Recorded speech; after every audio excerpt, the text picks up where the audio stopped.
I'm gonna admit that I did have like an addiction to like swiping. That also creates like the illusion of choice, which makes it so much harder for people to find partners because that temptation to just suddenly go on to the app to just swipe is real.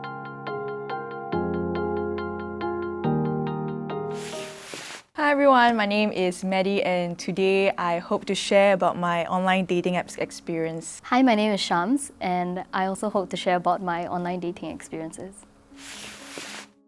So I think I started around the end of 2018. I just got out of a 2 years relationship and I took some time for myself, I think about 1 year. And then when I felt that I was ready to meet people, I decided to use dating apps because my ex then was from the same faculty as I was. It would be very weird and awkward if I were to date within the same faculty. Same as you, I was like in a few years long relationship. After that ended, I sort of wanted to just see what was out there. And I didn't see myself as like someone who was attractive and people would want to view. No, honestly, like I didn't think that people would like me, because I never knew the world outside of that. So then when I went on dating apps and then I started getting matches and I was like, okay, wow, I'm desirable. It really opened up my eyes and I didn't see like my ex was the only person I had to go back to. When I first started, I didn't really know what I was like going for. I didn't really have any expectations. Like I was just wanting to find a connection. I managed to find my current partner on one of the dating apps. When I downloaded the dating apps, I was trying to find a long-term relationship off the bat because I'm the kind of person who likes stability. I like being in a relationship. I was very clear with what I wanted. Definitely no hookups or DTFs, which I made it very clear on my bio. And I also made it clear to the people that I matched that, this is what I wanted, a long-term relationship which would lead into marriage eventually. So that did scare off some people, which, yes, okay, could save my time and my effort. Actually, that's very good. You're like, I don't care, this is what I want. I like dating apps because it actually opens up your world. It's like, oh my god, there are many different kinds of people that I can meet. But I would say in terms of like what makes it like hard to find a partner, you just tend to go through it so fast. So I think that's kind of how it's designed, right? You're meant to go through it quickly and then just like swipe whatever. It's very hard to talk about enough things to even develop a connection because there are some people that you might not be very good on text or you just talk a little bit, there's no way to tell, People who want to find hookups, they can find hookups. People who want to find a short-term relationship, they can find that. It creates a platform where you know that the person should be single, at least. Yes, or looking for, whatever that they're looking for. As compared to like in the past where, you confess your feelings and then it turns out that he's attached, then you're just... I think traditional dating is better. When you meet someone, you get to know them for who they are. Pros is definitely the people you meet will have less red flags. So at least okay, he's less likely to hide behind like his online persona and he'll be more real in person. You can be assured that maybe this guy, he does have some credibility, especially if it's a mutual friend that was introduced to you. The bad thing about traditional dating is that, you're very limited to what is around you. And sometimes that's how people stay in relationships that they're not fulfilled in. I think on the first date, everyone's on their best behaviour. So rarely do I come across red flags. Some lah. Like I think you would also agree, like, being rude to the service staff. Like I ever had a date just like, snap his fingers to get the attention. It was so embarrassing. Person is not respectful of you. They're more interested in talking about themselves than actually getting to know you as a person. I think the biggest red flag is love bombing. So they tend to like get really obsessed with you after 1-2 dates. It's a red flag, it's a turn off, they're desperate, they are like, it's just very unattractive. I've never been catfished, thankfully. But when I met them in person, I realized I'm not attracted to them and I'm like, oh, damn. Yeah, I think both guys and girls are susceptible to catfish. This person that I was talking to, so I asked him to send some pictures. He did send a couple of pictures.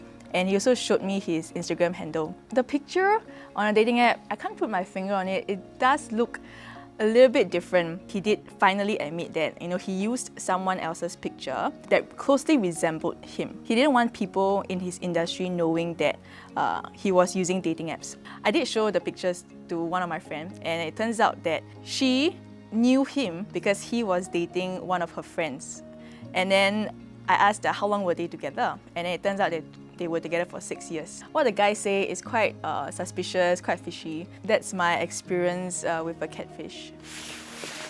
so far the ones I meet, they're okay. They are like, I meet them and they're pretty decent people, like okay. The red flags come out later lah. I ever met this guy, I went on a couple dates with him, and then through like FBI, my own investigative skills, I found out that he lied about basically everything. That's when I really had to reevaluate, can I really so freely give people that basic level of trust? The number one thing they cannot be is dishonest. I cannot stand dishonesty. I don't understand why you need to lie. When I go out with men, I'm still cautious. And sometimes if we're going to somewhere, let's say I find it a bit sketchy, I'll turn on my location. I'm like, guys, I'm going out with this person. Blah, blah, blah.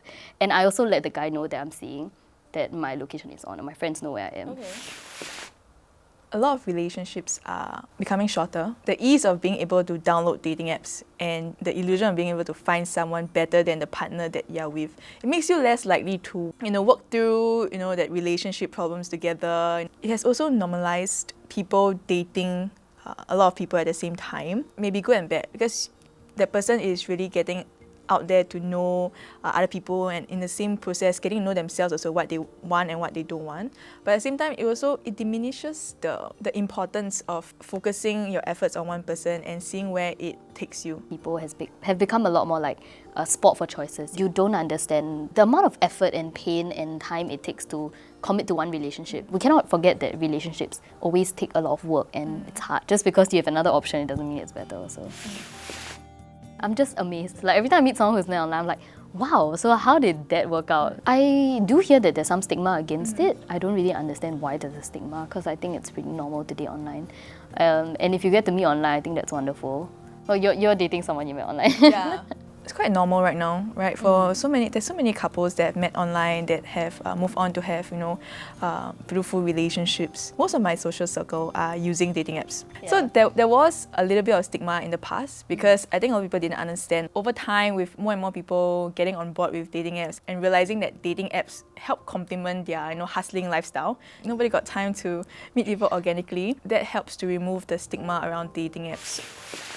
I think there's a lot of factors that play into it, right? Because similar to, if you are meeting someone organically, there's so many factors, like whether you are compatible in terms of your, values, in terms of your personality. All this would factor into whether they are able to meet someone. I think it also depends on how much you're willing to settle also. Honestly, there are a lot of people who I know are in relationships because they're willing to settle.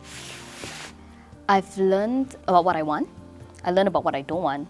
Everybody is so different. And just because they say they are one thing, it doesn't mean their actions are going to follow. I think it has really taught me to be very careful about people. Something that has taught me also is to not take it so seriously. We like each other, that's nice. That is a beautiful experience in itself. One huge takeaway is self-love and knowing my boundaries, loving myself and not letting, other people's words or their actions affect my own self-esteem. To be certain of yourself and to know what you're worth. And if someone doesn't appreciate that, move on. I think all the experiences and all the, tears, heartbreak, all the uncertainty, especially when it comes to dating apps, I think all this has made me who I am today. I would not, give up any of the experience, no matter good or bad. Really just be yourself, don't be dishonest, but also take a chance on yourself. Be cautious lah. I think that is also quite important. When you are going into online dating apps, right, you have to know what kind of mindset you're going into. People who go into a mindset where they feel like they are lacking something or they are insecure. When you go in with that mindset, you're going to meet people out of desperation. You're going to do a lot of things out of desperation. You're going to make very bad decisions. If you are feeling emotionally empty, they're not going to feel that for you. In fact, they're going to make it worse. Online dating can be quite scary, I feel. It's not really for the faint-hearted. The topic of online dating is rather unsaid in Singapore because I think people here are still quite traditional and quite conventional. But I think it's important to be open about things, especially for the younger generation. I think it's important that they are exposed to such conversations. We only highlight and we talk about the good side of online dating, but I think the bad side of it is still left unsaid. So there is still so much more that we can explore. Singapore, we are slowly moving forward in terms of being more open-minded, but I do still think that we have a long way to go.